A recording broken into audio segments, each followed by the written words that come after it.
Good evening and welcome to this exciting and mind-boggling presentation of the Linda Banks Show on TV Bakwetu. And I'm your host, Linda Banks.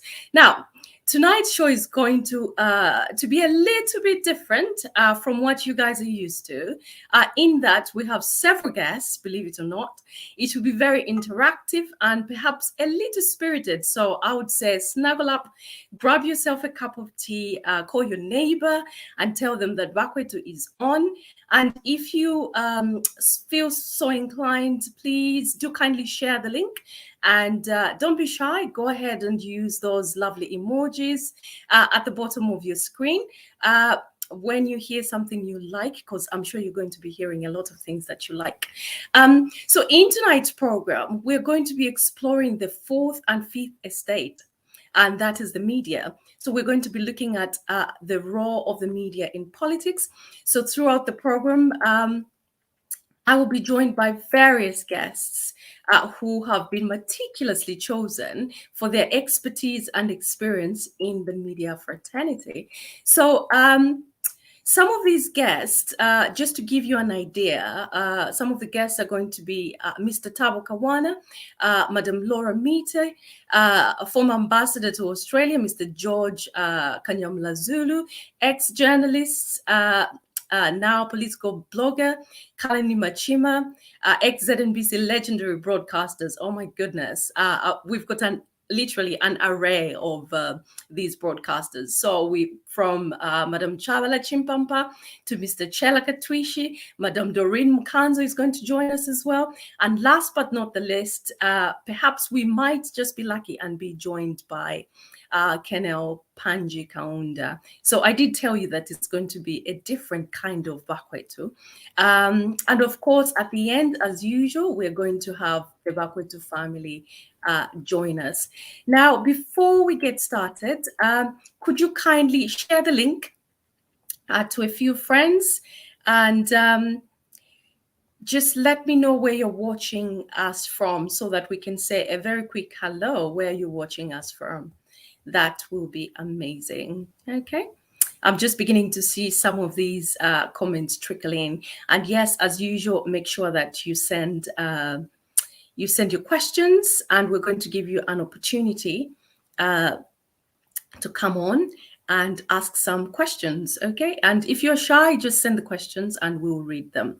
Now, in the past, many of us got our news from newspapers, from the radio, and of course, from the television. These provided us with what was going on in the world and in our own neighborhood at particular set times throughout the day.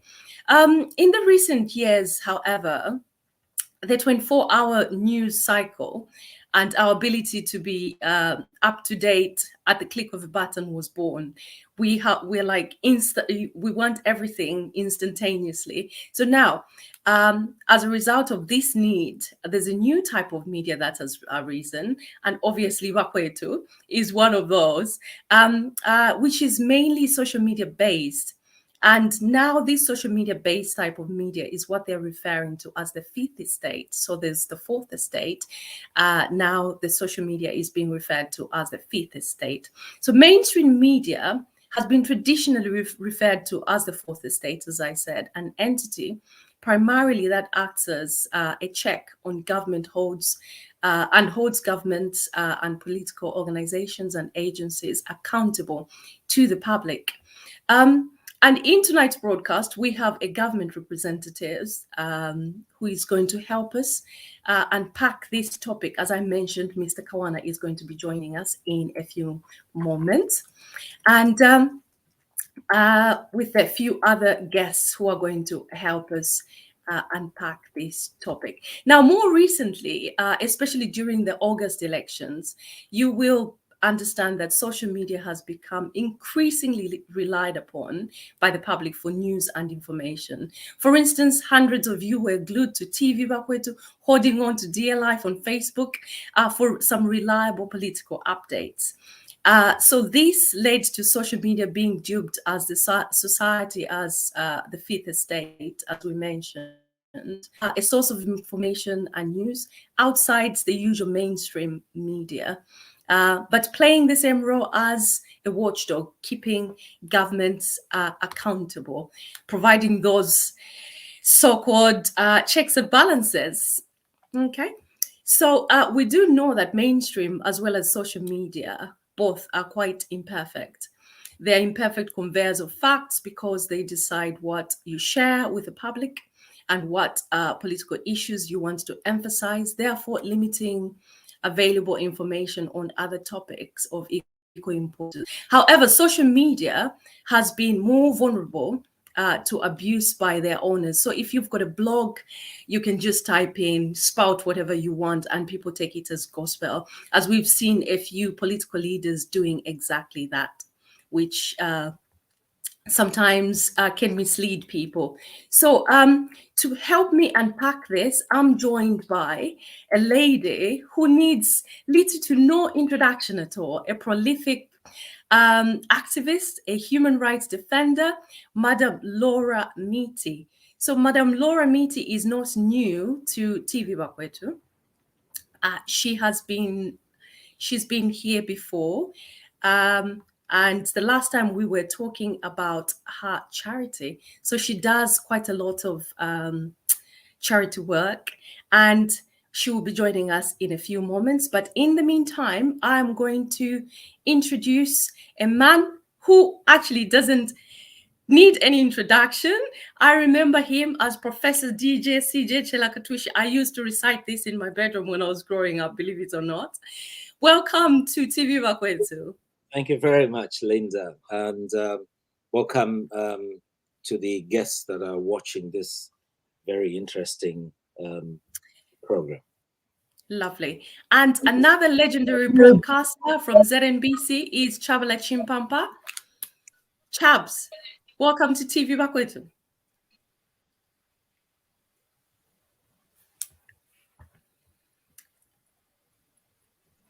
Can you hear me, Chabala?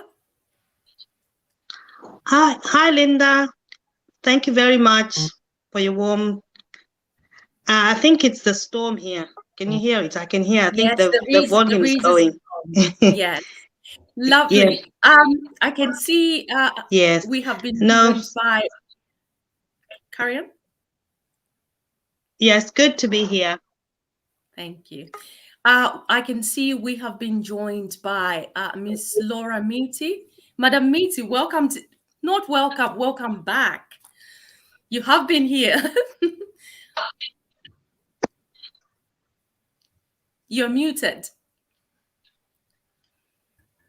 I say thank you very much. Sorry, I had a bit of a blip there. That's okay. I noticed that. So in the United Kingdom, we have storms. So if you hear wind howling, please just ignore that.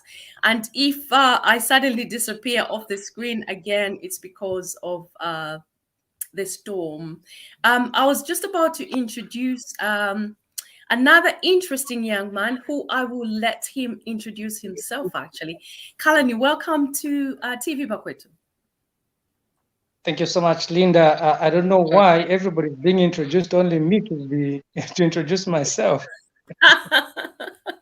Well, it's fine. Don't worry. Okay. There's a reason why I've done that. There's a reason why I've done that. So you used to work for Prime TV, a very vocal person against the past regime, which landed you in some very deep troubles. So I think you might be the best person to actually explain who you are. Well, my name is Kalan Mchimba, and just a correction, I'm not an ex-journalist, as you had mentioned. No, I'm still practicing journalism.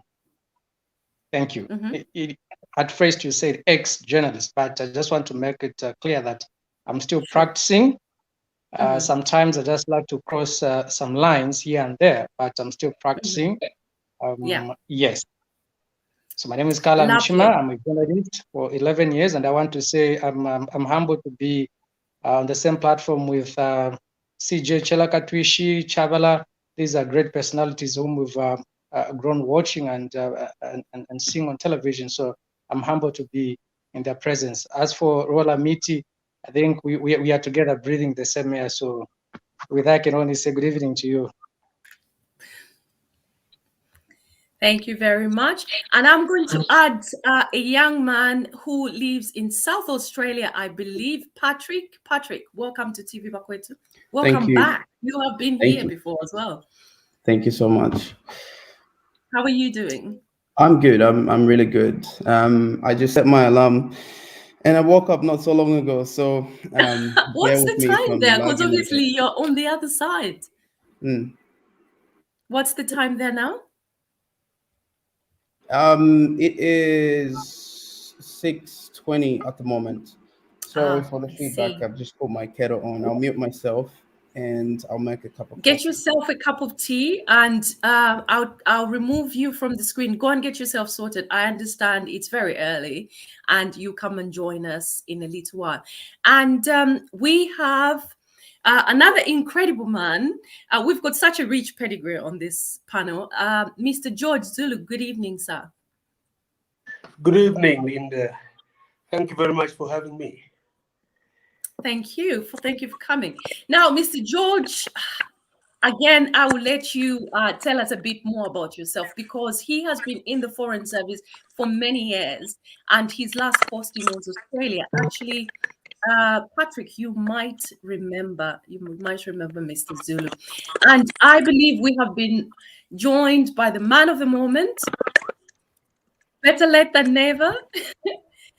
Mr. Kawana, good evening, sir. Good evening all. How was your trip? You managed to get home all right? Yes, managed to get home, but also was very, very hungry, so I had to grab a quick Ishima. You're having a bit of Mishima live on the air. That is serious commitment. I'm impressed.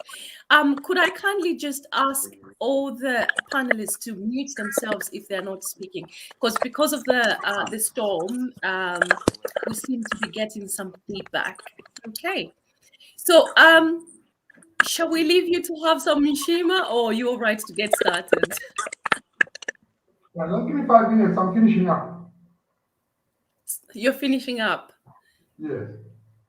Okay, lovely. So we will get started with Madam Laura. Could you just explain to us, as well as the viewers, what you think the role of the Fifth Estate is, and how you think the Hichilema and Nalumango administration is faring in this aspect, please? I would say that the role of the Fifth Estate, if by that we're talking about media spaces that are not what were traditionally known. So the ability of people, bloggers, journalists, citizens really, to use the internet especially to share news, share analysis. I would say that its role is huge in politics. Sorry, could I kindly ask Mr. Zulu and Mr. Kawana to mute yourselves, please, so that we don't get the feedback. And Valora, your sound is a bit low. Are you able to increase the volume? Wait.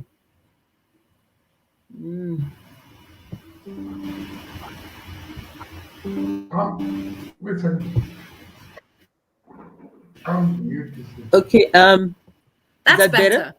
Yeah, that's so much. Okay. Okay.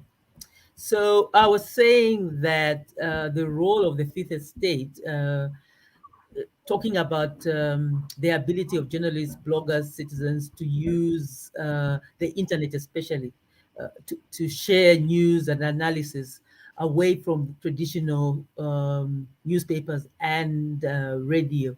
That has become really huge, much bigger, I would say, than politicians would like it to be. So you will find, I think for a long time, there was resistance to the idea of the Fifth Estate, and also denial of the power of the Fifth Estate. I would say that in Zambia, and I think also across the world, I can take two countries, maybe the United States and Zambia. The last two elections were very much were very much influenced by what we call the Fifth Estate. And so the fact that news is now so readily available, people do not have to wait for so-called experts, first of all, to share it, and then also to analyze it, means that politics are in trouble, because when you have so-called 9 experts, or you have just about anybody able to share news and broadcast it, it means that at any given time, the audience and citizens are having to consume all manner of stuff and somehow wade through it and find what is true and what is not true. But I think the short answer is that the influence is huge.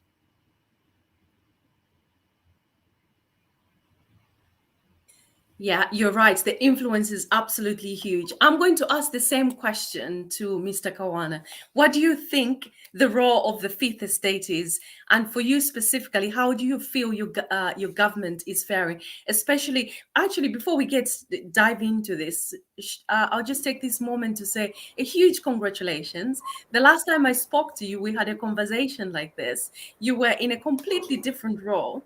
And at that time, you did admit that the New Dawn government is doing all right. It's faring all right. But there were a few things that perhaps they could have done to improve things. So first of all, many congratulations. You were last here, went back. You got a huge promotion, which was incredible. Congratulations, sir. Thank you very much. I think to answer your question, the Fifth Estate, which is the media, has a critical role to play in governance, and that it is a mirror of our society. It reflects to all of us what is going on the ground, and especially to government. Ours is to monitor through the media what the people are saying, and we're able to hear divergent views from the people. We're able to know what Laura Miti has said. We're able to know what Kalan Mujima has said. It is through the media. So we always make sure that we keep the media free and untampered with. Also, we have taken a deliberate approach to ensure that the media is protected. I think you have heard my minister being very emphatic on the fact that the media ought to be protected. Therefore, we will not allow police or cadres or any other parties to harm the journalists as they are doing their work. They will be allowed to do their work professionally. The minister has also assured the media that they are free to do their work, but that freedom comes with responsibility. And that is what we are doing now, ensuring that the media is operating free in an environment that is not hindered in any way by either violence or intimidation. And also, we have begun in earnest to ensure that we bring to fruition the famous or now infamous Access to Information Bill, which we called stakeholders' views 6 weeks ago.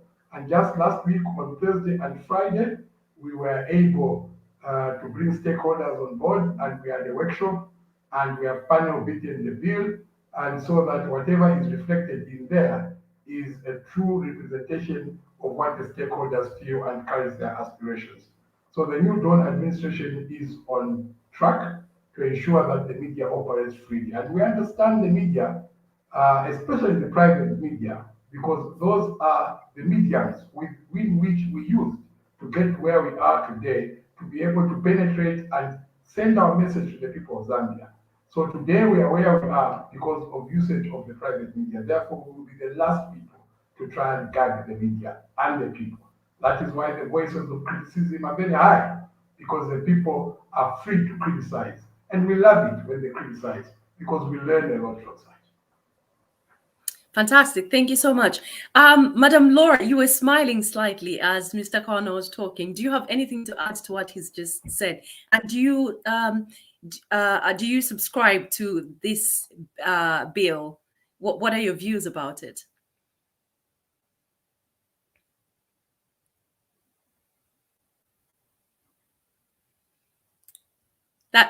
You're muted. I'm intrigued to hear that the ATI has been discussed by stakeholders, and I'm not very sure who was there from civil society. I've unmuted. You can hear me? Yes. I'm not muted. Can you hear me now? Yes, I can. Yeah. Can you hear me? Yeah. Okay. So I was saying that I'm intrigued. I'm intrigued to hear that the access to information bill was discussed. So it's good news. I didn't know it had gone that far, and it would be interesting to know who was there from civil society. Mr. Kawana, who was there from civil society, and at what level was this bill discussed? Obviously, Madam Laura Miti doesn't seem to know that this happened. Yeah, no, she's unaware, but maybe if she asked around, she'll be aware. There were many players from civil society. Guess Miranda was there, McDonald Chipenzi was there, and all non-civil society players and actors were there. Media houses were there. The government was there.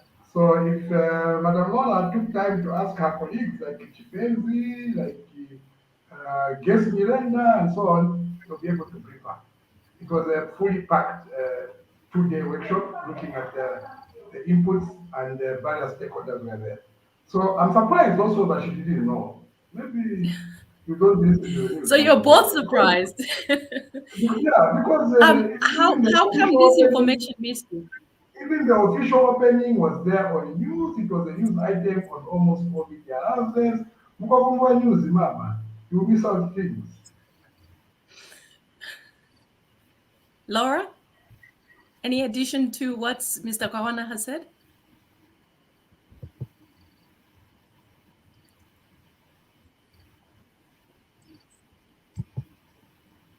Would you like to make a comment on what Mr. Kawana has said? I think she's having technical problems, which is such a shame because I'm sure she has views about not being aware on what was transpiring. We're going to give her a little bit of time to try and reboot her device. Now, Mr. Kawana, I just very interested in finding out Can you hear me how now? you think. Yes.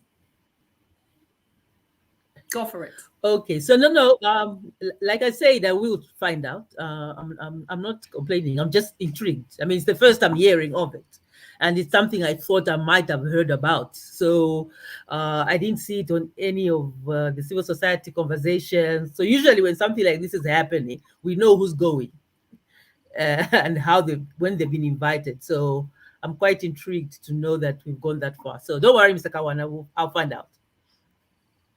Good. So, among his many hats that you wear, Miss Miti, you're also a columnist. Could you just tell us a little bit about that and how you manage to be objective in your writing, considering that you're a prolific activist of several kind of causes? How do you manage to remain objective? Well, I was a columnist. I'm no longer an active columnist. I suppose I am a columnist just Once in the a sense that I columnist. write. Yes. So I'm not actively writing in any paper right now, but I still share my thoughts mostly on my Facebook page. Mm. Objectivity has never been a problem with me. I suppose it's just a question of what is the truth? What do I think? What do I think about this? What do I genuinely think about this?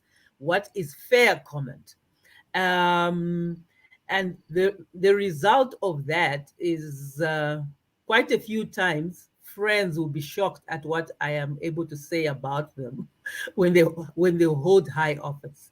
So my view is, as long as you hold high office or public office, you could be my best friend, I'll make comment, which I think is fair and never personal. But if my best friend was corrupt, or if my best friend was incompetent and they were in public office, I'd say it. And if someone that I don't particularly like, because there's some people out there that maybe rub you the wrong way, but even for them, when they are right or when things are going, it's not unfair what's happening to them. At the same time, I think there must be fair comment. So my sense is, when you write something, you should be able to say it to the person's face. If you left two of you in a room, you should be able to say what you write to the person's face. If you could never say it to them, then don't write it, because then usually you're just being a coward hiding behind the screen. Well, I must say, you don't hold any prisoners. I read everything that you write. I get a lot of things forwarded to me as soon as it's posted, which is quite interesting. And in your response there, you just talked about incompetence. If someone is incompetent, if they're a friend, you're quite open to actually tell that they are incompetent. Now, just talking of incompetence, do you think the New Dawn government's media team is competent? No. I think it's terrible. Elaborate. So, first of all, you don't know who's responsible for communication. They should, in a government, they should always think this is the person that is the primary voice. So the UPND government, the government right now, you're never sure as to who is going to explain something, set out what's going on, and that kind of thing. So you have different voices all the time. And then they also seem to have this inability to explain things. Like they're always on the back foot, responding like quenching to fires. Stuff. Yes, exactly. Like there's damage control. There's so much that they could run with. On any given day, government should be running with stuff. And then when something negative happens, there's still this stuff that they're running with. So right now, I think the biggest problem is the fact that there is nobody who is able to run with the messaging, and also and the person you choose to run with the messaging should be specially picked. They should be articulate. They should be very knowledgeable. So they should not make mistakes. They should be able to collect all this information. And of course, there's a level of charisma that the public speaker should be. You can't just get anybody. It's unfortunately, it's a charismatic position. Right now, there's nobody that's charismatic, if you see what I mean. So that's why there's this sense, this one is talking today, that person is talking tomorrow. Yeah, and there are just too many of them, just too many. Okay, so who do you think should be talking, Miss Miti? That's not my call. That's the president's call. I don't know. The president should decide.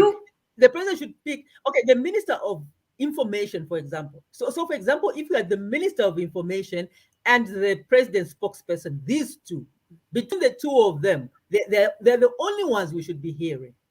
And on party matters, it should be someone from the UPND. So whoever the spokesperson for the party is should speak. 3 people. But on government, I would say the minister of information and the president's spokesperson. And between the two of them, they shouldn't be stepping on each other's feet either, on each other's toes and in each other's space.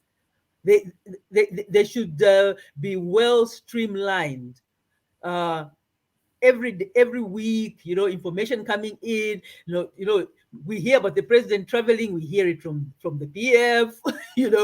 And then we hear, no, actually, it's true. He is traveling. Oh, come on, that kind of thing. That's just a straightforward thing. Okay, thank you so much. Another follow-up question. So, do you think that the spokesperson and the minister are stepping on each other's feet? No. I think there are just too many voices. Right now, I don't even know who there is no one voice. So I don't think they're stepping on each other's feet. They are both not doing a good job. And then, of course, there's Mr. Kawana, who comes out sometimes on the side. And then tomorrow you hear, hey, Mr. Mwetwa. If you see what I mean. Actually, you can choose. The government can choose who they want. They can even say the one who's going to speak for them is the Minister of Transport if they want. Can they just give us one voice? You see, we don't really mind. We are the public. We don't decide how these things happen. And also, as you know, over time you can get used to anything. So, like I say, it could be the Minister of Transport, and it becomes the spokesperson. While that would be irregular, or should I say, not expected, we could get accustomed to it as long as they were doing a good job. Right now, the messaging is very poor. And to be truthful, the messaging was poor even when UPND was in the opposition. Like for many years, you'd sit there and say, okay, kind of thing. They've not improved. They have to. Right now, it's still a honeymoon. The president is extremely very popular. I can see that. I can see on my page that people are reluctant to criticize the president. There's just this sense of he's an extremely popular president. that might not last. There comes a time when you have to message to protect your president, but also to tell the country exactly what you're doing. If you cannot message, and you're being led by everybody from Harry Kalava, Sean, you name it, any given day, that's a problem. What are the repercussions of the messaging being distorted? First of all, after a while, so there are certain gains that can be okay, let me put it this way. If you're not able to message what you're doing well, for example, what your plans are, especially the difficult plans, so in the first year or two of any government, but especially a government like this one that is coming into office on the back of a huge debt mountain, we had issues of cadres, we had a real mess. There is no way the first 2 years will be easy. It's just not possible to clean up this level of mess and have it easy. That is why messaging is important. Someone has to say to the people, yes, this is what we're doing. This might be difficult right now, but this is where we're going. It's extremely important to have someone owning the message and keeping the public how can I say it? Keeping the public in tune with what exactly is going on. That's one thing. The other thing is fake news. Like I said, we talked about the fifth estate. Everybody right now is a reporter. In fact, right now, everybody who had gone silent is talking. I see people on my Facebook page that I thought were dead. I mean, literally, I thought they were dead. They've resurrected. So nobody is scared anymore. Okay. Yeah. Because of the freedom of expression. Exactly. And it's a good thing. It's a wonderful place to be. But there's a din. There's a noise. Everybody is talking. If the government voice is just part of that noise, what then happens is it feels as though nobody is actually in charge. So I just think that the messaging has to happen. This is what we're doing. This is difficult. This is going well, and that kind of thing. So it's extremely important. Mr. Kawana, I can't just skim through this and not give you an opportunity to defend yourself. The messaging is poor.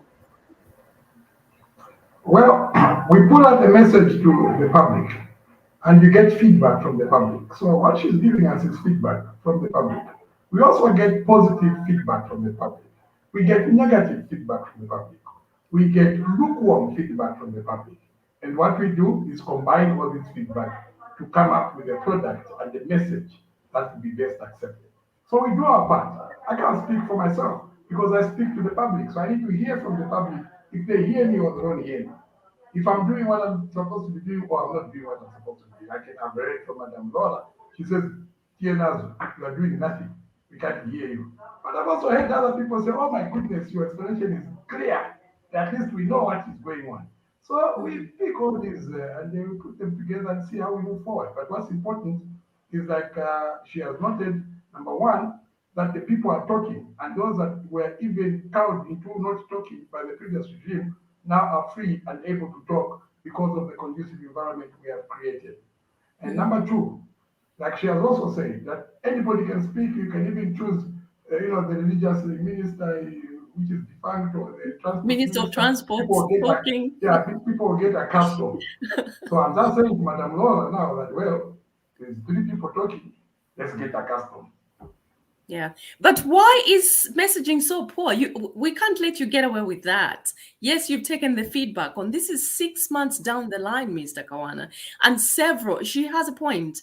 There are several people in the media department who's doing what? Can you just talk us through the structure of that media team? Well, the messaging can be said to be poor, but I would disagree. Okay. Because we are putting out the message in accordance with saying somebody has to explain to the people that this can't be done now. It can only, that's exactly what we're doing. Just now, I'm coming from Movie TV. And it's exactly what I was putting across to the audience there, that we are dealing with the backlog. We are dealing with, we need to backfill the damaged economy. It is a very deep hole that we need to backfill. And after backfilling, then we put our foundation and begin to build upon it.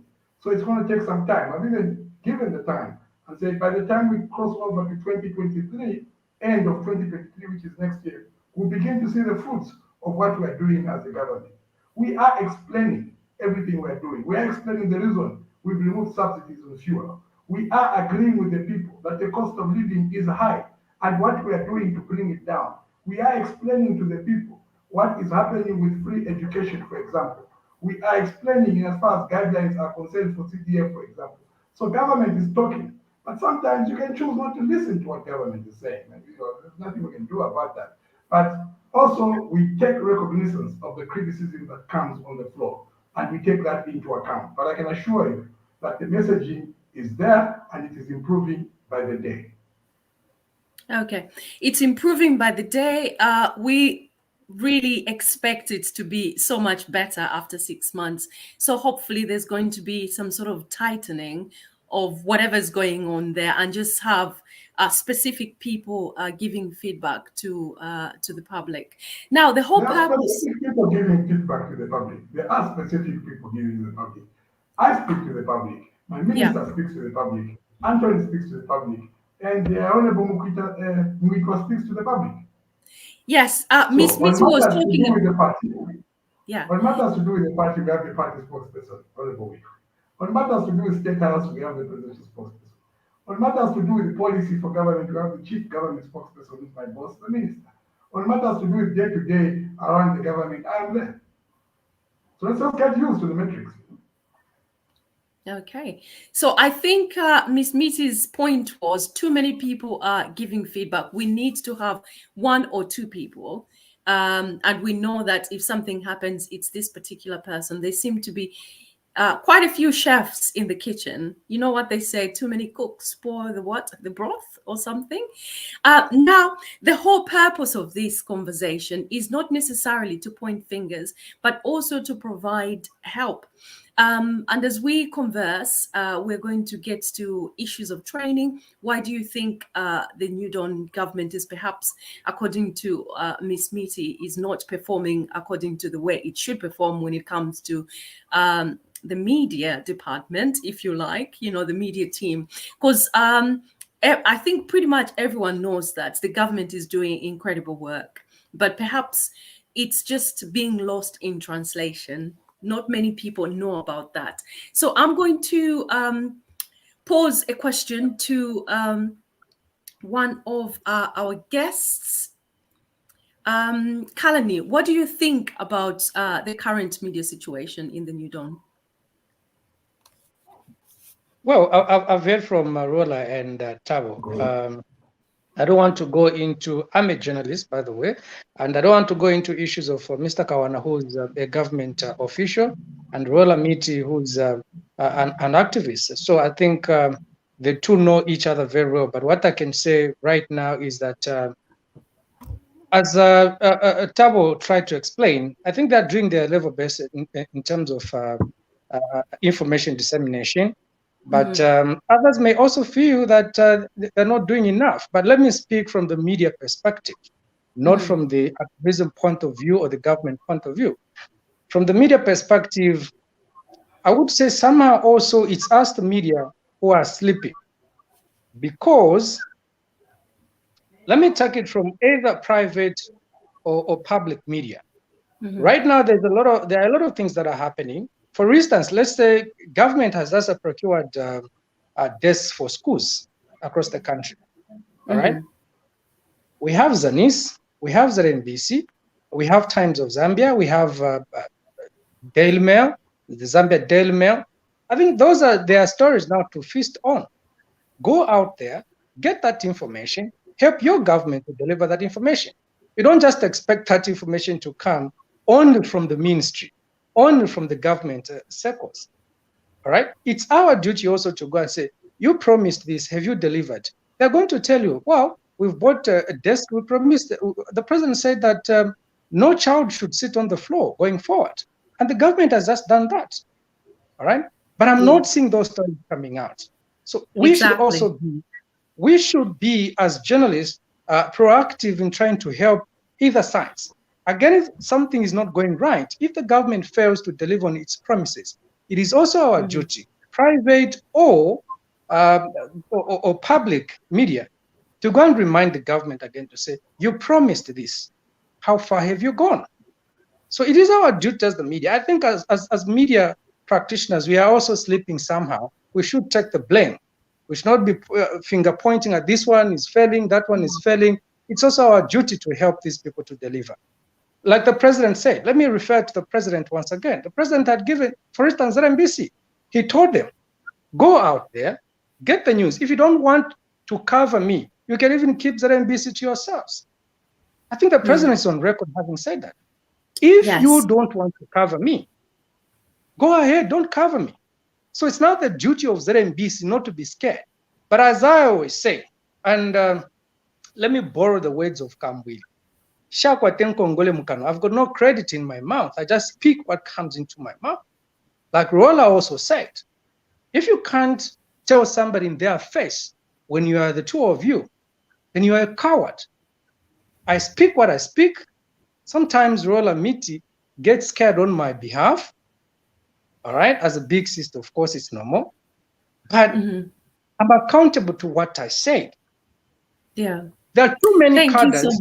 So there are too many cadres of PF in that ZMBC of theirs. Too many cadres who are employed by the PF. Right now, I'm sure they cannot even get anything good and sensible out of this government because for them, their masters are out and they're not happy. I'm not scared and I'm not going to shy away from saying that those institutions are full of PF cadres. And we know them, we can point at them one by one. When we mention these things, others call us bitter. We are not bitter. We've been in this game. We know who's been there. We know how we're fighting, all of us. We are on the other side. They were inside there. We know how they were getting those jobs. We know how they were getting those promotions. So if they don't believe, if they never believed in Hakainde Hichilema when he was in the opposition, why should they believe in him today when he's in government? Because it's their duty. Come again? They save the government of the day, not. You serve the government of the day, but you must also understand. It's like you have to go and get their policies. You must understand. I must understand you. I must understand you for me to interact with you. If I don't understand you, I'm not going to manage. All right? For some of us, I've understood a lot of politicians, for instance. Let me speak about politics because I'm a political journalist. I do a lot of politics. I understand Kambili very well. I understand Kalawa. I understand their church very well. Kalani, it's a very important point you've just raised. You obviously political journalists. This is why I said at the beginning, the panelists have been meticulously chosen for a specific reason. So it's really good that you highlighted that point. Now, if I could just pause you just momentarily and address this issue. You were talking about how fellow scribes should perhaps use their initiative to go out there and look at what the government is doing, gather news and disseminate it. But what would you say to journalists? I've had quite a few journalists who perhaps work for ZNBC currently, and they've said that they don't have access to the right information.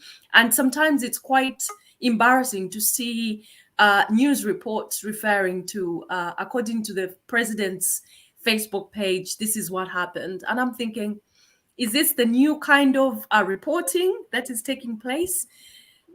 So what would you say to that? The president and his team are not availing the information that journalists require.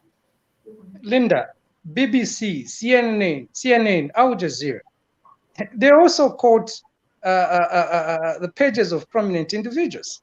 You can get information. Twitter, nowadays Twitter has got very good content. Trust me, most of the big guys are on Twitter. They're not even on Facebook, not even anywhere. So if one says you're only getting information from the president's page, that is also official. I, for one, I was writing most of my stories about President Edgar Lungu from his official Facebook page, because I know at least that is more official than anything else. That is the president speaking himself.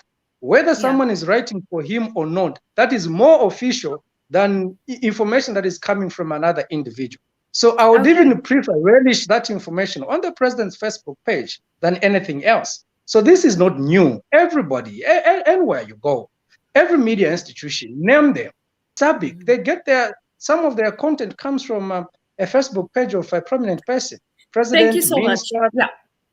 Thank you. Thank you very much, Kalani, for that. Very valid point. You look at the American president, what happened to Donald Trump when they confiscated his Twitter accounts. It's like he can't really disseminate whatever information he wanted to.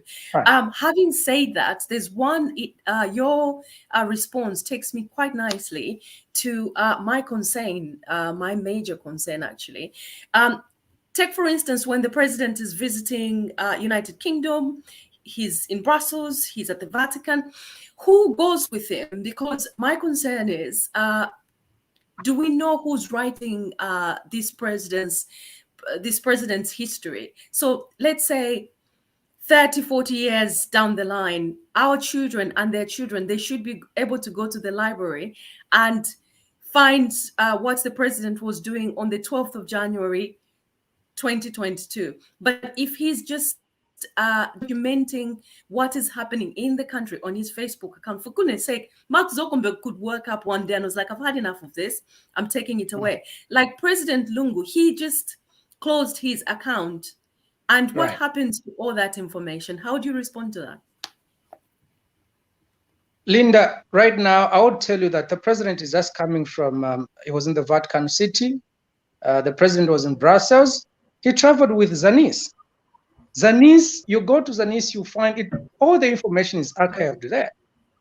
The second trip the president made, the president traveled with both ZMBC and Zanis. And the president has been traveling with all these institutions. But we must also not forget that the president has got a press team also at State House. There's a press office there. There are people that manage his accounts, Twitter, Facebook page. So he also moves around with them. So if there are more, if those guys are doing a better job and ZNBC finds it fit to quote from him, I wouldn't answer on their behalf, but on these trips, I would tell you that the president has been moving with Zanis. Like right now, the president was with Zanis. All right. Okay. So if they chose to quote the president from his page, probably the officials from either Zanis or ZNBC who traveled with him, they were sleeping on duty. That's all I can say. Okay. Thank you very much. Now I can see Patrick is very eager to add his thoughts. Take a pick. Thank you. Yeah, a lot of information has been shared. And yeah, I feel like most of it is very insightful, but I think I agree with Laura's sentiments with the fact that a lot of people on the ground really feel that information sharing from the UPND government has been very, very slow. And it's really concerning really to see certain information that should be shared from whoever is the UPND spokesperson being shared by different, social media pages before information is actually released from the UPND spokesperson.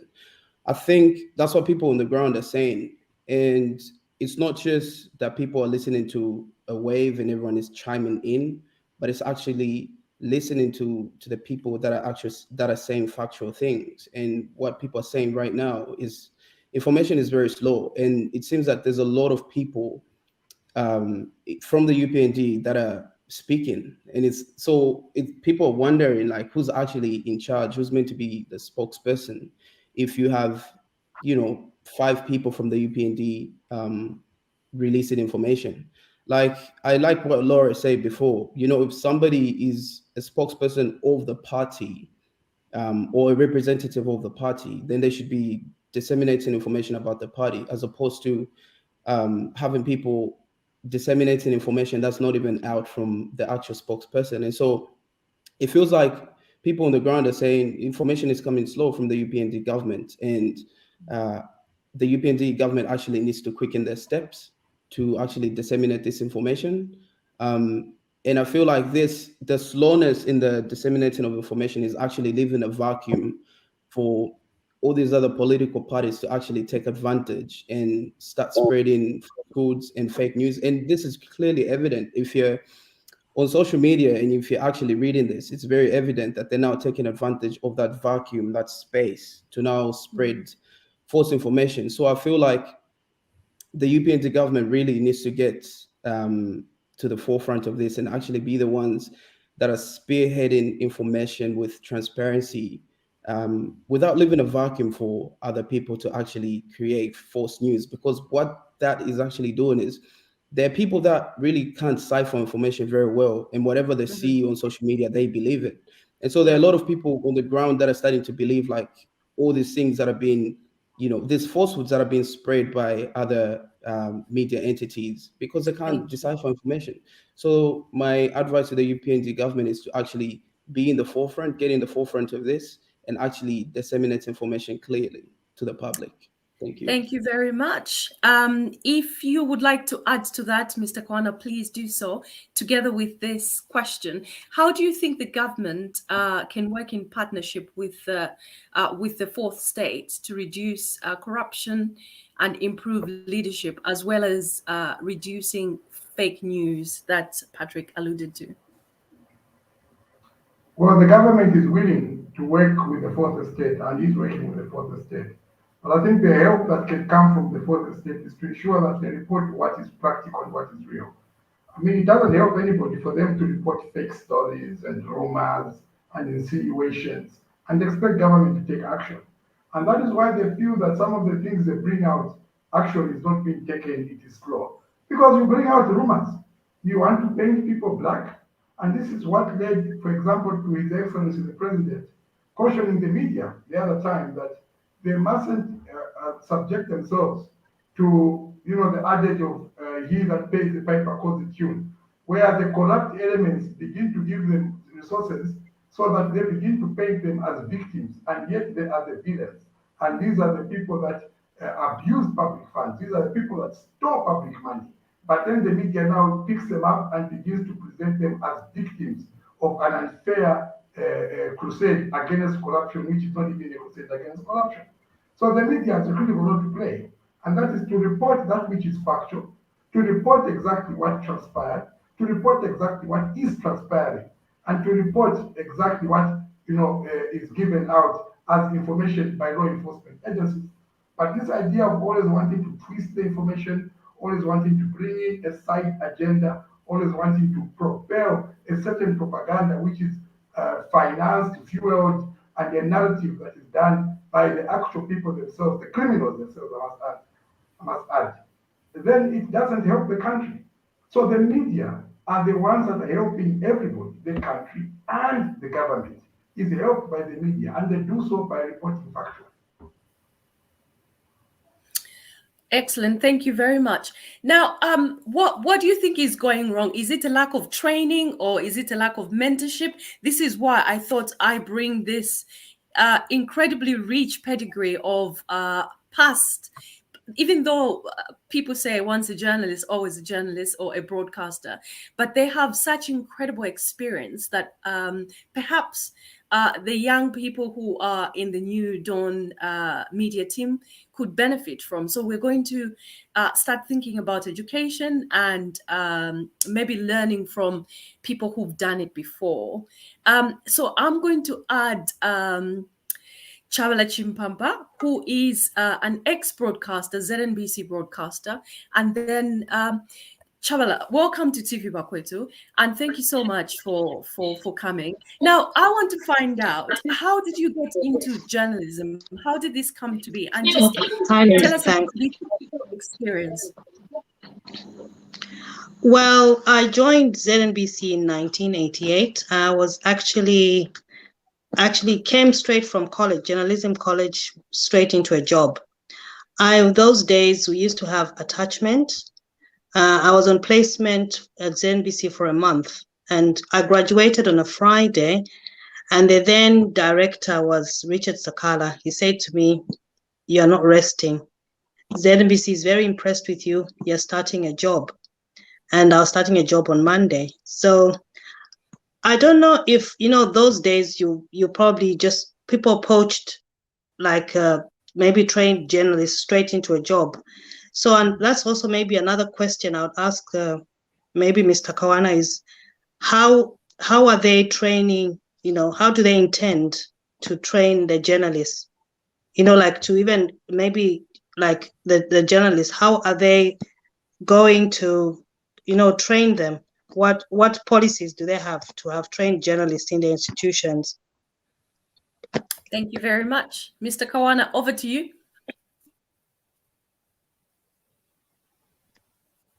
Over to you, sir. Did you hear the question? No, please repeat it. I'm sorry, I'm in between 3 meetings. I completely understand. You have been working all day and you literally just raced home. No, Mr. Kawana, I was saying, sorry, Mr. Kawana, I'll repeat my question. I was saying, I was actually, I went from my journalism, from being a trained journalist, I went straight into a job and were actually poached from college. So I was saying, what is your government doing in, like giving the youths, like even those who are training as journalists, giving jobs? Are you thinking of poaching them from colleges, or what is your policies on that? Well, the reality on the ground is that there are a lot of young people that are unemployed. And there's also a lot of trained journalists that are unemployed. So even those that are finishing straight from college are going to join into a market that is saturated even by those that finished way before them. And there are also greener opportunities, and there's a crisscrossing of journalists from one media institution to another looking for greener pastures. So I cannot say that we are going to go to a position where we will be able to poach students straight from school. Remember, when your days, when you were being poached, it is at a time that firstly there was not a proliferation of media houses, and also the journalism course itself was not a popular course. Most people are doing teaching, nursing, and very few are doing journalism. That is why the market was so much that they even had to follow you in your last year and poach you. But today, there are so many journalism schools, and there are so many journalists who are out there who are even working as volunteers. If there's an area where you have a lot of volunteers, it's in journalism. So unfortunately, I cannot claim here that we're going to poach people straight from colleges. It is not possible because the market is just as it is, and the jobs are as few as they are, and everybody will have to compete, whether you're coming straight from school or you've been out of school for some time. But let me just add one little thing here, in that and I know this is a very unpopular position, and I've been shot left, right, and center by most media owners, and by the way, most of them are my personal friends, and they've shot me down and they've told me off, but I want evidence. The kind of salaries they are giving to their media personnel is what is bringing danger to the country, because a hungry journalist is a danger to society. So a hungry journalist will propagate that which the person wants him to propagate is going to pay. The media owners are paying the journalists peanuts. The salaries of the journalists are nothing to talk about or to take home. They are totally peanuts. And yet the media owners, they make some money. And like I said, because they are my friends, I speak with authority that they make money. I see how they buy toys for themselves, a little BMW here, a little Benz here, a little plot here, sometimes even getting girlfriends' houses. But they will not pay their workers well. And so I keep demanding that, look, gentlemen and ladies, let's change this attitude. Let's pay the journalists good amount of money. When the journalists are paid good amount of money, you enhance the professionalism. The lesser you pay them, the more you are throwing away professionalism. They have said to me, you, Kawana, you cannot talk to us about paying our people well. You are government, you are the biggest advertiser. We survive through advertising, and you don't give business to us. I have pledged to them that the attitude of this government is different. We are going to see to it that equal opportunities for business in terms of advertising and so on is given, including to the private media and not just the public media. So we'll do our part. Also, you do your part. Beneficiary at the end of the day is that young lady, young man with the puppet, so that they're able to write that which is true. Thank you very much for your response. Is the government doing anything in particular to ensure that salaries for journalists are going to be decent? Yes, government has not only expressed concern about the meager salaries the journalists are getting, but also two issues. The minister is in talking terms with her counterpart at Ministry of Labor to look at two crucial things. Number one, to look at the minimum wage for journalists. Number two, to look at the important need of journalists to belong to a union. Are you aware that journalists in the public, in the private media, do not belong to any union? Nobody speaks for them. Yet they have the right to be represented. So these issues are being looked at very critically by my minister and her counterpart at the Ministry of Labor. Mm-hmm. Okay, well, thank you very much. I would like to bring in Miss Miti to see if you have anything to add to that. Does that satisfy you? The government is going to do this? And also, Mr. Kawana, can we hold you to a time frame? What are we talking about? 3 months, 6 months? When is the minister going to announce this? And when can we send you a text and say, please, sir, come and tell us that you've actually achieved that? The talks are ongoing. The talks are ongoing. You know, it's a tripartite arrangement. It's about the government, the employees, and the employers. So the talks are ongoing. I cannot give a time frame, but I can assure you that it is soon enough. I can also assure you that the determination is real and that the minister on this matter stands steadfast to see to it that our scribes get that which they deserve. Well, Laura, are you satisfied with that response? I would certainly hope so. Something that has always worried me is what Mr. Kawana is talking about, how the media industry in Zambia is full of slave labor. You have radio stations that pay their staff in cash. They do not pay them every month. We who work in areas where, for example, we have maybe press conferences or we're being interviewed, you will find that you have these young journalists who are so desperate for transport refund. And that transport refund is really wrong, because if I'm giving you the transport refund to cover me, you're going to cover me the way I want you to be covered. And yet it has become so institutionalized.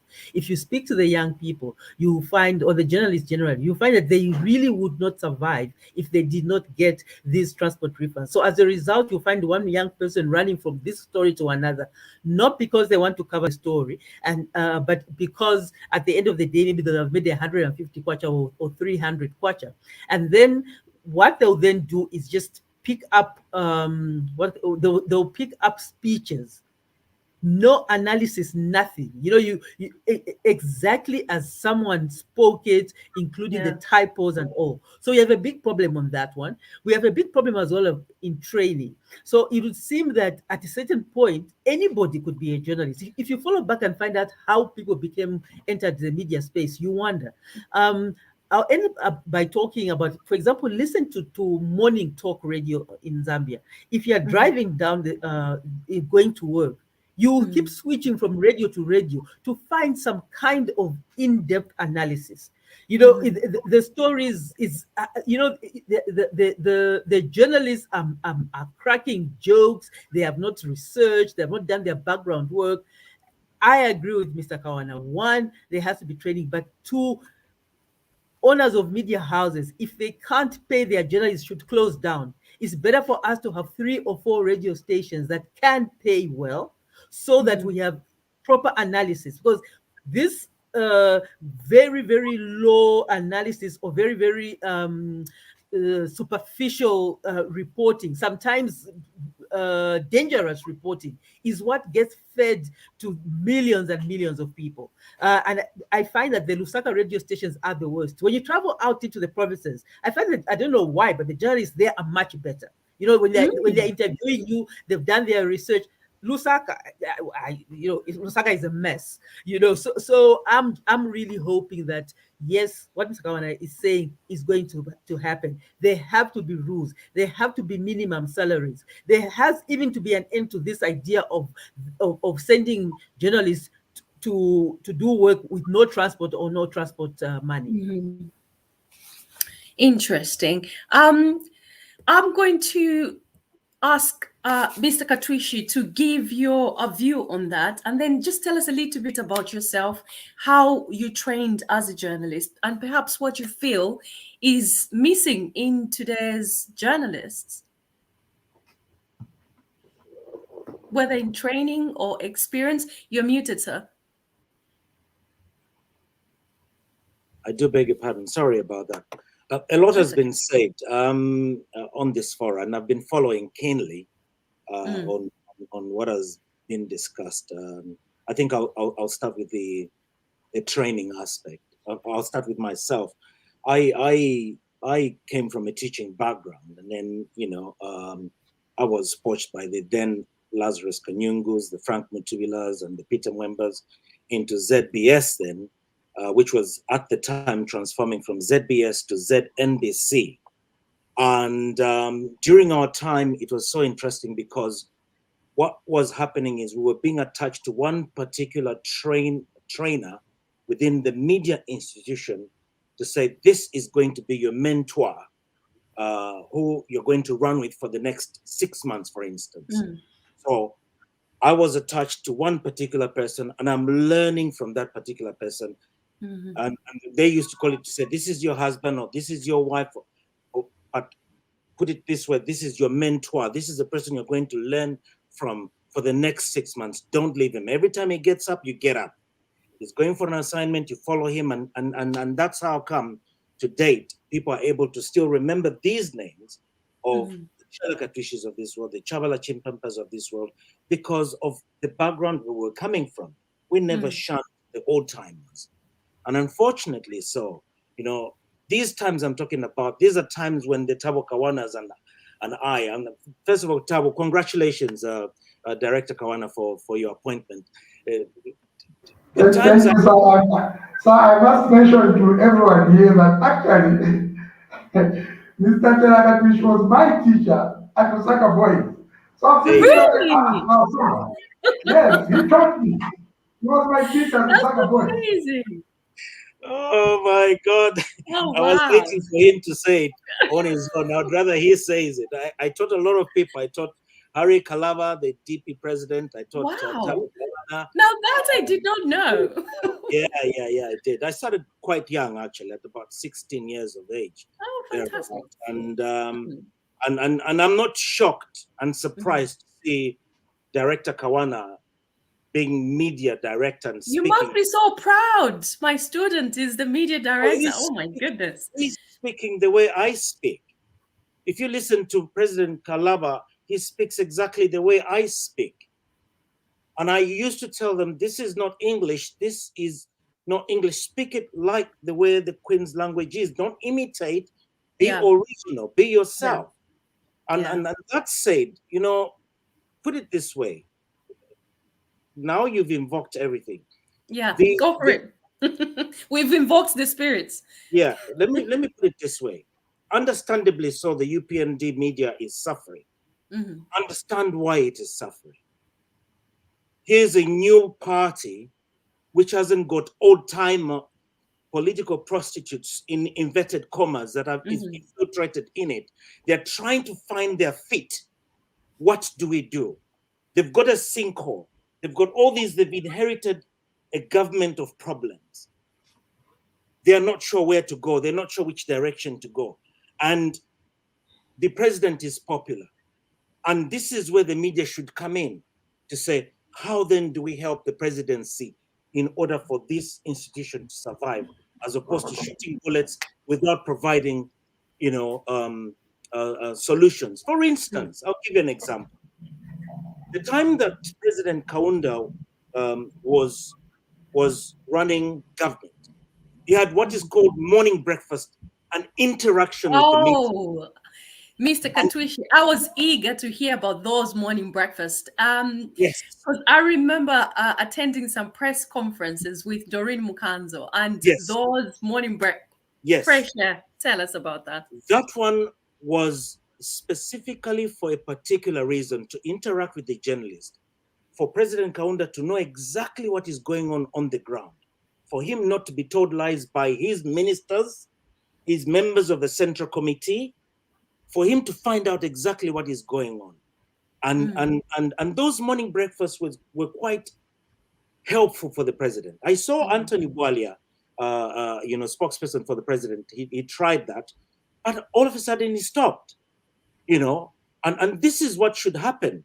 It should also happen within the Ministry of Information and Broadcasting, where the minister has, periodical media briefings, interaction with the media, so that they understand where the media is coming from, what is happening on the ground, why you, the media people, you vote, you provided, you are a very strong instrument of government, very important instrument of government. Hey, this issue about the pay, Linda, has been a thing from time immemorial. It's been a thing which has been going on, low pay. It's been going on for a long time.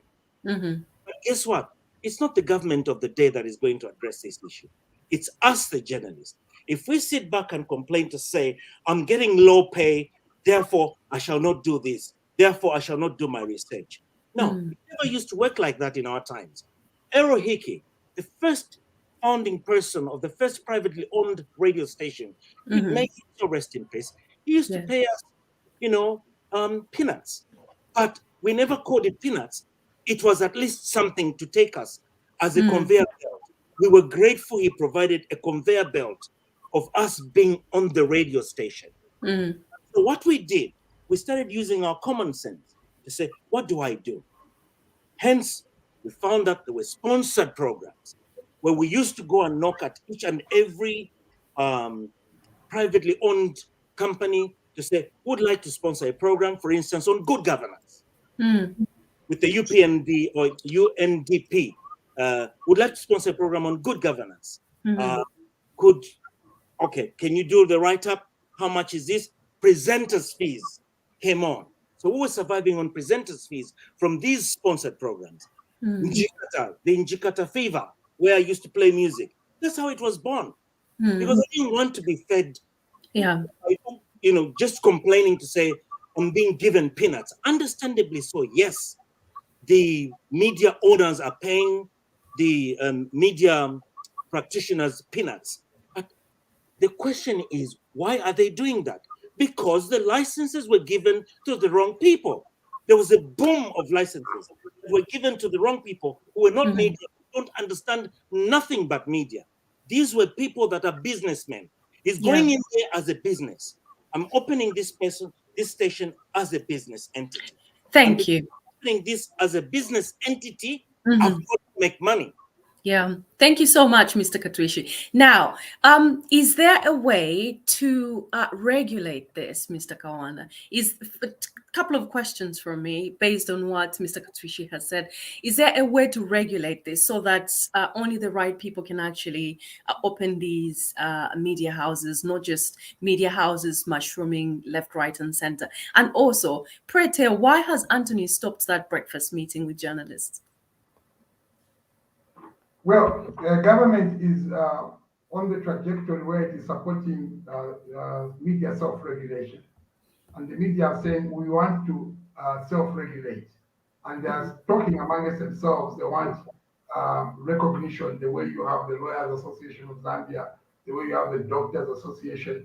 They are saying they also want licentiate in as far as media is concerned.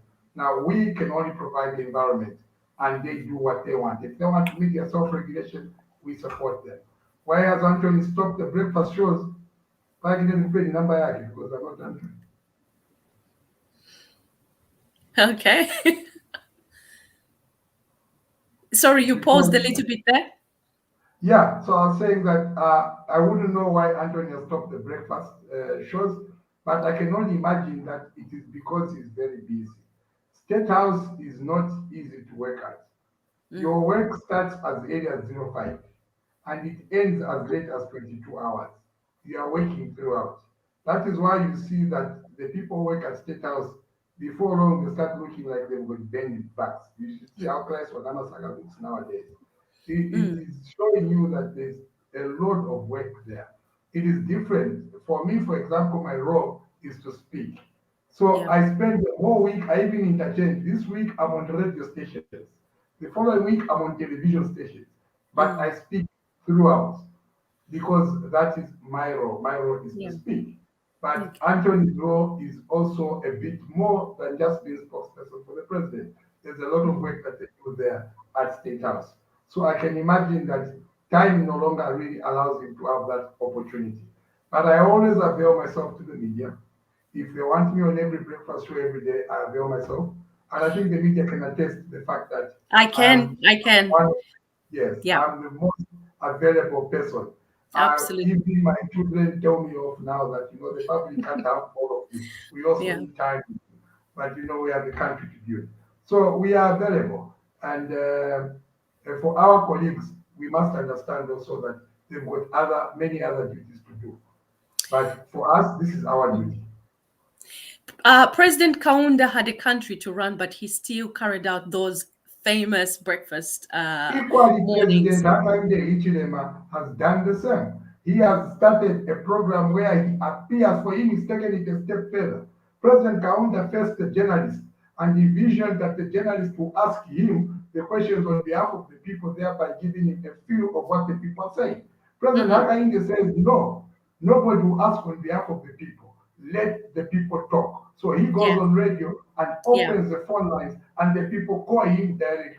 And therefore, there is no representation of what the people feel. It is the people talking to the president. And they have started this. We've already done Radio Phoenix. We are moving to another radio station within the course of next month. And that other month will be on another radio station. So President Hakainde Hichilema is getting to heights that have never been charted before, and these remain unprecedented. Definitely, that is most definitely unprecedented. And also just the fact that he allows the audience, the listeners, to phone in, because that could go horribly wrong very quickly. So that is an amazing thing. Now, Mr. Zulu, welcome to TV Bakwetu. This is your very first time. I know Mr. Kawana has been here before.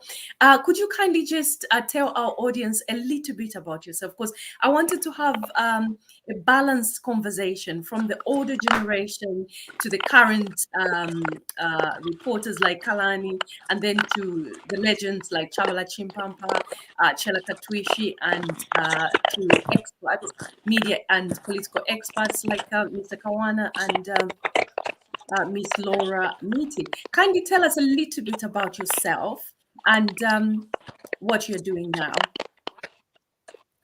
We seem to be having a little bit of feedback. Okay, that's fine. Thank you very much, Linda. I think I've had a problem. The audio has not been very good. I've not been hearing so much of what has been discussed, but I have an idea. Thank you very much for calling, inviting me. I'm a diplomat. I started off as a tourism promotions manager for Zambia National Tourist Board at that time. I had a program on ZNBC, which I was running as a picket tour to promote local tourism for our local people. So one time I went in the Luangwa Valley, and KK was also on holiday there. Mm-hmm.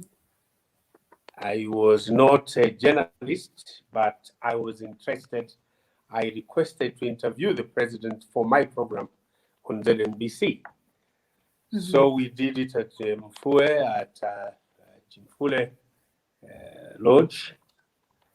And when it was beamed to the country, I came back. I one day went home for lunch. My maid told me that you had a call from a Mr. Kaunda. So I did not know who Mr. Kaunda was. So I waited for 14 hours as Mr. Kaunda promised to call again. Then the next day, 14 hours, there were no cell phones then. There was just land phones. So I was waiting on the phone to wait for that call. 14 hours on the dot, a telephone call came, and it was a familiar voice. Hello, is that young Zulu? I said, yes. Says, this is Kenneth Kaunda. Will you have time tomorrow to come to State House? How could I refuse? I said, definitely, Your Excellency, I'll be there. So I went there, found at the gate a senior journalist in the name of Nafi Nyarugwe waiting for me as press assistant to the president. He took me up. That was the first time I was entering the office of the president. What he told me startled me up to this day.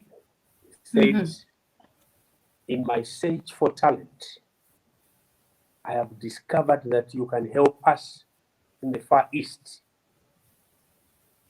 I want to send you to Australia. Wow. My God. Then he called his secretary, Mrs. Sleep. She came in, he drafted a letter to appoint me Zambia's representative to Australia, specifically for tourism.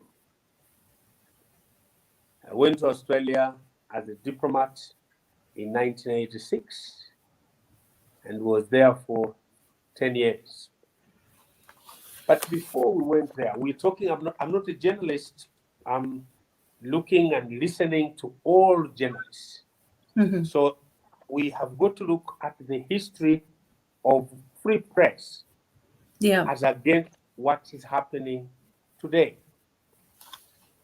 I think the press was more free under Kenneth Kaunda, one-party state, because I remember when some journalists wrote something against UNIP, Parliament, the speaker would call the journalists to Parliament to go and apologize. I remember one particular apology that was made by the Times of Zambia under Nafi Nyarugwe as editor-in-chief. He had written something that was not palatable to the system, to the one-party state. And he was meant to apologize that I, Nafi Mishek Nyarugwe, editor-in-chief of both the Times and Sunday Times of Zambia, do hereby apologize for the vulgar language that appeared in my paper that caused affront to the sacrosanct of this house. But when he left Parliament, he went to do exactly the same comment that he was meant to apologize. Because journalists are not newsmakers. They convey news. They work with the government. They are the fifth or fourth estate. Any thriving democracy will thrive with a vibrant press, a vibrant media. It came to get to where it is now when multi-party democracy, President Chilula came in. Journalism was spoiled because how do you think, Mr. Zulu, how do you think things can improve in a nutshell? And then I will bring I'll bring in Madam Miti to comment. How do you think the New Dawn government can improve the state of journalism in the country? Despite the fact that it's important that journalists self-assess, self-govern, and self-censor, you don't really want the government to be too involved in what journalists are doing, really, or journalism institutions. But how can they help, do you think, to improve the quality of journalism in Zambia? Well, first it starts with the leader. President Hakainde has made profound statements to free the press. He has told journalists in this country to feel free to write. Are they free, do you think? Are they free indeed? Well, the president has given them, has opened that please feel free to write, but write responsibly. Responsibly. Right. Thank you so Because much. journalists, if you look at, if they do something that is irresponsible, they caused a problem in Rwanda. It started from journalists. Yeah. That radio station there Yeah. went and brought fire to Rwanda. The pen which is we will mightier never than forget. anything. Absolutely. Indeed. Thank you so much. So the president has said it to journalists, don't be afraid, write, but write responsibly. So that's what Thank we're you very waiting for. much. Fake Thank you. news will not be there. Fake news will not be there if journalists write responsibly. Thank you very much. Miss Miti, any comments I'm good. on what Mr. Zulu said? Is the press free indeed? I would say as free as it's been in a long time. Okay. So in how the government can help the press, I think the first step has made, I agree with Mr. Zulu, in just freeing it. My sense is the way to develop or to make the press arena professional is to free ZNBC, Times of Zambia, and the Daily Mail. These three government media houses tend to employ probably the best journalists, but also they have systems. They have institutional memory of how things are supposed to be done.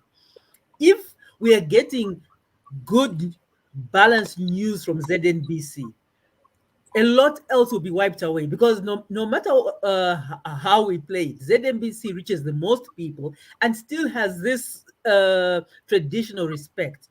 So freeing these three media houses, ensuring that it's run professionally and that it is not being forced to be the voice of whoever is in power is very important. The rest, I think, is in the hands of the media houses. Like I said earlier on, we have a problem with who's being hired. Sometimes young people are being hired on their music choice, on their accents, on I don't know why they're being hired, essentially.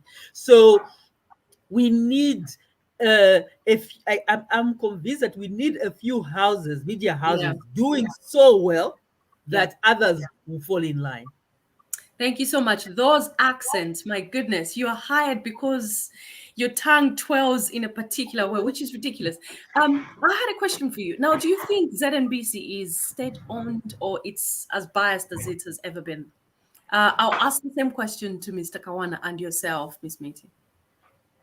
It's better. But I think bad habits are difficult to let go, but it's certainly better. You know, that you can see the news in which we don't see the president. You can watch the news. You see, ZNBC had become painful, almost physically painful to watch, because it was just repeating the message of the ruling party. In fact, it became a campaign tool. I think right now they're still repeating the message of the ruling party. Because every But time I've not tuned in, I keep hear President Hichilema said this and that. I was like, I thought the president said don't do that. yes, but like I say, the extent to which what was going on, you almost heard no other news. And over time, if you listen to ZNBC, when we were growing up, you'd hear news, you'd hear world news, proper analytical world news. Right now, things can happen in the world and you won't hear them because you're busy, you're never gazing, busy talking about yourselves only. And as a result, you have a population that is not analytical, is not sure of their place in the world. Things can be happening, whether it's Malawi, Zimbabwe, South Africa, Australia, New Zealand. Sometimes the news story should not be now we are switching to ZNBC and to BBC, and there's just this reel, of voices from the BBC. So we need a lot more analytical reporting. And I tend to believe the government that they'd like ZNBC to be free, but the journalists have to push boundaries. Fair reporting, but it's the analysis where we are weak. There's too much just repeating. So said. So said. We also heard them. We tuned in. So you don't have to tell us what someone said. What did what they say mean? Link it to history. Analyze a story. Follow up a new story, and what does the law say? Yeah.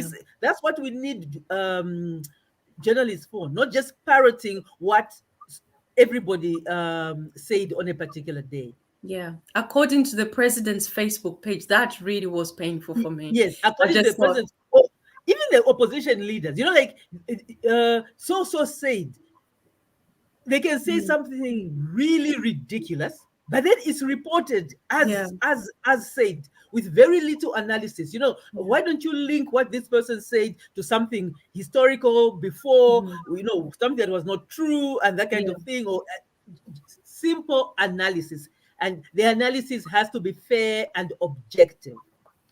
Thank you very much. Mr. Kawana, any comments on that? Well, I feel that ZNBC has tremendously improved and they're doing extremely well now because we're able to get divergent views via ZNBC. I remember very well, I was out and I was just getting into the country, and it was a day that about 7 political parties, opposition political parties, held a press briefing at, I think it was Ridgeway Hotel, if I'm not mistaken, or is it still called Holiday Inn? And I didn't know what they said, and I needed to know what they had said. And I switched on my TV, tuned to ZNBC when the news came, and I picked up what was said by the opposition political party. And I think that is what we were looking for. And that is what the president meant when he said at his first ever press briefing that he had given them carte blanche, that he had given them editorial independence, and that they should never feel obligated, that they must report everything that the president does. If that day he wakes up for exercising, he drives his bike, his headline, you can't do that. You must give an opportunity to everybody to be heard, including those in the opposition, and that's what they are doing. So I think there's room for improvement, but we must give them kudos. We must encourage them where they're doing well, and this is one aspect they're doing well, and we must encourage them. Even Sunday interview, you have seen that opposing voices are brought on Sunday interview. It was impossible to get yourself on Sunday interview. I know what we went through to try and get President HH in opposition there to be on Sunday interview. I also know what we went through to try and just get political advocates for UPND to air the ZNBC. I dealt with that personally, and they gave me what you call graveyard shifts, where you are told your first advocate will play at 23 hours. Who wants it at 22? But I said, anyway, as long as it doesn't be. But Mr. Kawana, you find that during the last few weeks of campaign, there was this saying "Akuna kulala," so people did watch those adverts. Hence why. Yes, we advertised the advert. We advertised the advert that at 23:10, what is it? You will see a change. So we advertised the advert. Lovely. Now, my last question on that same aspect is, so do you think the media effectively covers government policies? Or do you think they just do their own thing because they want to grow numbers? And do you expect them to cover government policies? The government has a media department, which is ZANIS. Zambia, ZANIS is actually for a government wing, more or less like a PR wing for the government. ZNBC is a public broadcaster. It is owned by the people of Zambia, paid for by the people of Zambia. And that is why the president was very categorical to tell them that save your master, save the people who pay for you. So ZNBC is not owned by the government. ZANIS is owned by the government. It is the role and primary responsibility for ZANIS to cover the government, to bring out the issues. That's why their existence is in every district. And you should watch the reforms that are going to ZANIS. There's a new director there, a veteran journalist, but the voice side director there. And you should see the reforms that are going to ZANIS. Very soon you'll see, and you'll be impressed. Thank you very much. Mwelwa, welcome. Linda, sorry, not to break protocol, apologies. There's one point, Linda, yes, Linda Rolla, sorry, Rolla had raised that despite the president giving them a green light to report, somehow they're still doing the same thing. And a lot of people still think that ZNBC is reporting the same way. It goes back to what I had raised, because people were doing the wrong things in the past, and it's still in their minds. They're just scared to do the right thing. Why? Because most of them are still protecting their jobs. They know if they do the right thing, they are scared. They think somebody's watching them. This is why sometimes you see them, even everything now. I've never seen in the history of ZNBC, just because the president is officiating a public event in Southern Province, and they had to cut the 13, 15 main news on ZNBC unheard of. Why? It's because they're scared. Yeah. There's so much fear because they politicize that institution to the extent that all of us as citizens stopped watching that institution. I don't want to bring in other countries, but if you go to Zimbabwe today, if you saw in Zimbabwe, the main broadcaster, and of course Chamisa was live. Chamisa had over 13,000 people following him on television, on his phone. Whilst the public broadcaster, which had the president there, there were only 91 people following.